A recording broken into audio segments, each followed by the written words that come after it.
We don't need geniuses to have a successful business. We need to know how to teach people things. A business is made up of people, processes, and a product, service, or offering. Those three things.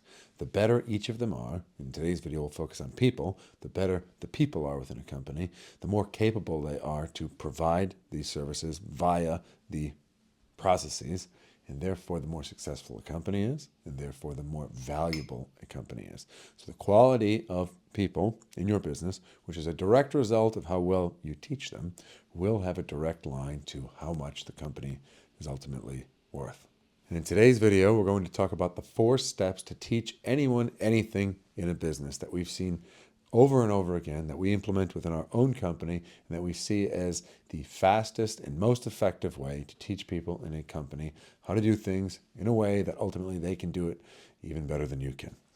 I'm Arthur Petropoulos, Managing Partner and President here at Hillview Partners. We're a middle market investment banking firm helping companies generating $1 million to $20 million a year in pre-tax earnings or EBITDA to sell their companies or to secure capital. So it's not going to be a terribly long video today. It's not a wildly complicated exercise on how to teach someone something, but we find it to be a very effective means of doing so that we've seen successfully done in lots of businesses that we've worked with, and then we try to incorporate into our own business. There's this misperception that having a business that requires the smartest people in the world to make it work right is somehow a feather in the cap. But in reality, the necessity of genius within your company in order to actually do the stuff that's necessary doesn't do justice for the company. What you want is you want a business that can operate without geniuses, but then get geniuses to work there, and the productivity will just be through the roof. But nonetheless, let's dig into these 4 things.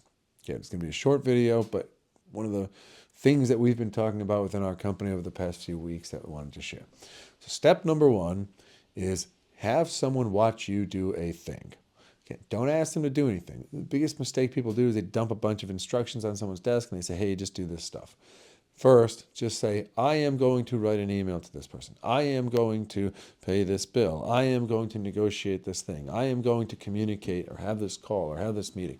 Just sit there. Just through osmosis, learn, see, watch, and you'll see how this kind of works. You know, the old saying goes, you'll learn more in the first 5 minutes of a sales call than you'll learn reading any sales book. They used to say, you can't read books about going on dates. You just have to do certain things. And so business, it's not that different in that you have someone watch what you do. Now, step number 2 is do the thing together.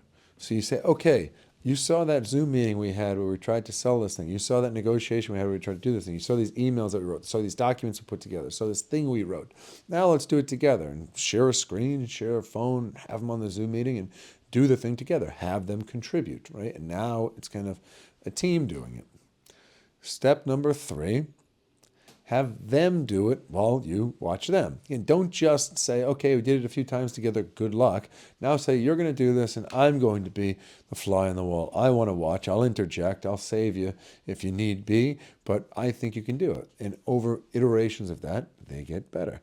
And then ultimately, step number 4 is they will do it themselves and just report back to you in some way. Now, whether they have a manager that they report back to and it trickles up to you, or whether there's some metric that you are tracking, but that is step number 4. So again, good people within a company will make the company more successful. A more successful company will become wildly more valuable. And how do you get people to be good within a business? I think one of the worst things people can say in business is, we just can't find good people, or, oh, the team stinks, or we can't do this, we can't do that. I don't know. I mean, I can't help but think it's when people say like, oh, my kids behave terribly, they're out of control, this, that. And it's hard not to say, well, what do you want me to tell you? They spend all their time with you. You're the one they're looking after. You're the one they're following, emulating, this and that, right? So if you're the leader of a business, it's hard if someone says that people stink. It's hard to find good people.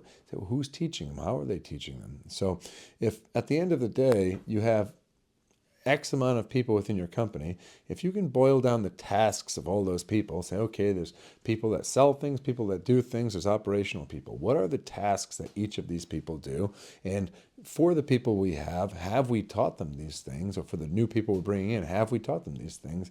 And you can literally go kind of skill set by skill set or task by task and say, okay, we've done that, we have not done this. And if you made a tick box and just said, okay, for each of these tasks, we're going to sit the people down and we're going to say, where are we? Have you watched me do it? Have we done it together? Have you done it yourself with me as part of the exercise? And have you done it independently yourself? Then you'll kind of say, let's break down all of the people within a company, all of the things that they have to do. And then if you put a progress bar, if you will, next to every single one, you can just scientifically go through everything and say, okay, have we taught them to put these materials together? Have we taught them to make these kinds of communications? I mean, everybody's job within a business, as much as I would like to think I'm the Wizard of Oz of Hillview Partners and can do a billion different things, you could probably list 50 things that I spend 95% of my time doing. And if you were to say, okay, with these skills, let's just tick the boxes. And so if I wanted to create the Ubermensch, right, create the Arthur here to replace Arthur to get my bandwidth back, in many ways we are doing that and delegating certain things and bringing in other team members so that we can get better and I can do more and be more impactful and focus on the higher leverage things, right, of whether it's negotiating deals or whatever it is. But the task is really just breaking down the constituent skill sets and saying, okay, have we gone through these 4 steps with people to make them capable, to make our business successful, to make our business valuable? So those are the 4 steps. Do it yourself while they watch. Do the task together. Have them do the thing for the business while you watch them. And 4th, they go do it themselves and victory ensues. That's the thought for today. How to teach anyone anything in business. Sometimes it's not that complicated. It just has to be done very deliberately. And this is, again, the fastest, most effective way we've seen things happen. Break it down to the skill sets, put a progress next to each, go through these 4 steps. It's at some level impossible for things not to work correctly thereafter. But that's the thought for today.